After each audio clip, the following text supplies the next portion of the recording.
All right, y'all. All right. So we're about to have we're not going into detail, just a quick talk about Love Match Atlanta. All right. This is a new show that comes on the Bravo network after Real Housewives of Atlanta. I think it comes because, well, it was after Candy Gang, I guess. Candy and the Gang is no longer on. I didn't call her Candy Gang, Cool in You the Gang. said But candy anyway, gang. but Love the Match Atlanta is a really good show. So it's about what 5 to 6 matchmakers. All right. You have predominantly they're black women, but then you also have a black man that's a part of the show. And I think everybody has been in the industry somewhere between 8 to 12 or 15 years. And it is messy and it's really good. We're gonna be able to watch them actually partner their clients up with like actual, mates or release their clients if they're not doing, a good job at dating. In addition, we are going to see the mess amongst the matchmakers. Okay. And it's very messy, it's very entertaining.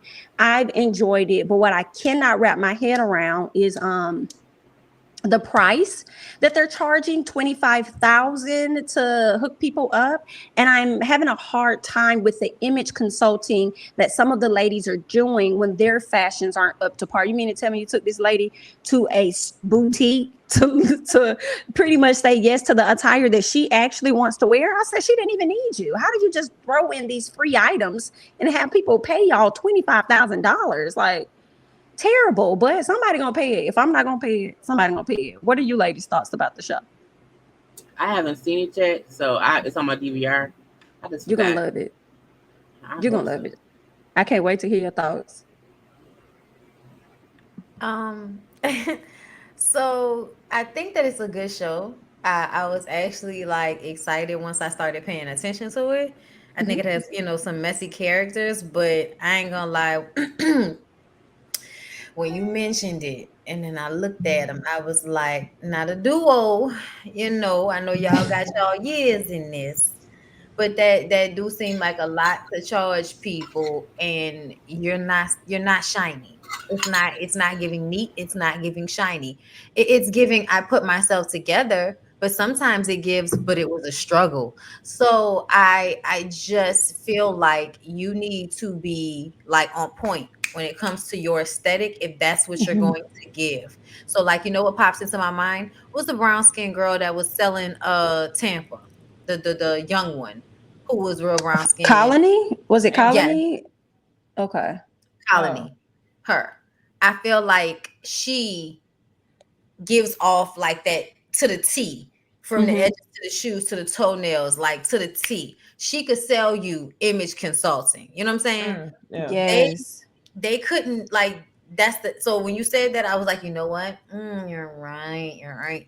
But I do feel like Joseph is giving Martell because he feels like he doesn't need the licensing, but he wants to have a school. It's like, how are you, the unlicensed one, going to have a school? I definitely feel like the duo needs to see who's leaking information to him, because I almost feel like they did that because they knew that they were going to have their own shit coming out, because they actually had a whole little plan, a name, and everything. And Homegirl just got up there like, so yeah, in the future, we're gonna be doing our own school or academy, if you will. And it just kind of seemed like it was something that they just threw out there, that they haven't even put together yet. You know what I'm saying? Versus Right, right. duo that actually has this shit ready about to roll out, and you kind of cut in front of them so that it'll seem as if they took this idea from you, even if we don't see anything from you. It just seems like a snake tactic. A Joseph plot. comes off like a snake to me. I think he did steal the idea about adding the VIP matchmaking services from the app. His response was, "Oh, they came to me with some bullshit, but then you applied exactly what Come they on. Come told on. you."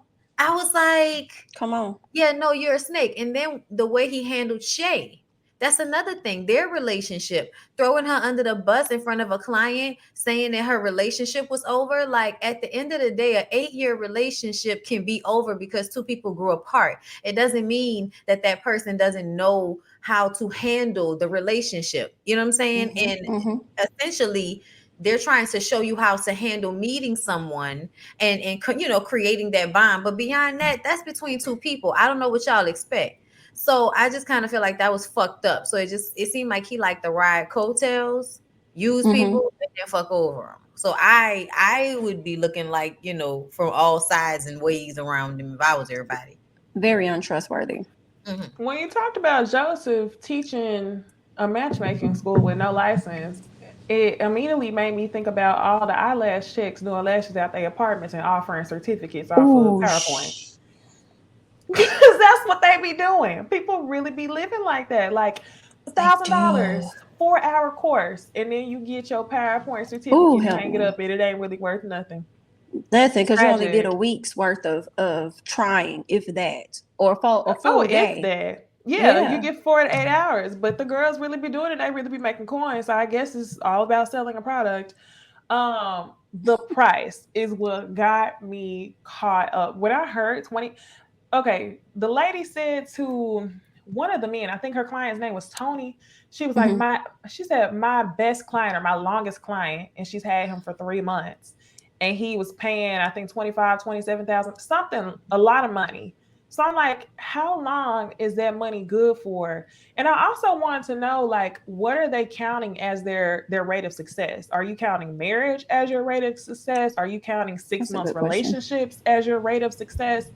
I'm definitely gonna keep watching because I used to like Millionaire Matchmaker when I was Hmm. younger. I was like, you know what, that would be a fun job. But you know, I'm excited to see the black people do it. But the fashions, Jamie, I'm so glad you mentioned that. The fashions is definitely giving. I feel like I'm watching Style Network. You remember when they Mm, used to do the reality TV shows? I feel like it's that. But I mean, it's season mm, one. I'm gonna keep watching, of course. They'll come for back with the sure. fashions if they get another season. Hopefully so. It's definitely given already. All right, y'all. So y'all make sure y'all go and check that out. And once you check it out, come back and check out our reviews on the show. Okay. We probably won't be covering it every week or anything like that over here on the Ooh Ladies First panel. So definitely make sure that you're subscribed to all of our channels so that you're able to catch the reviews.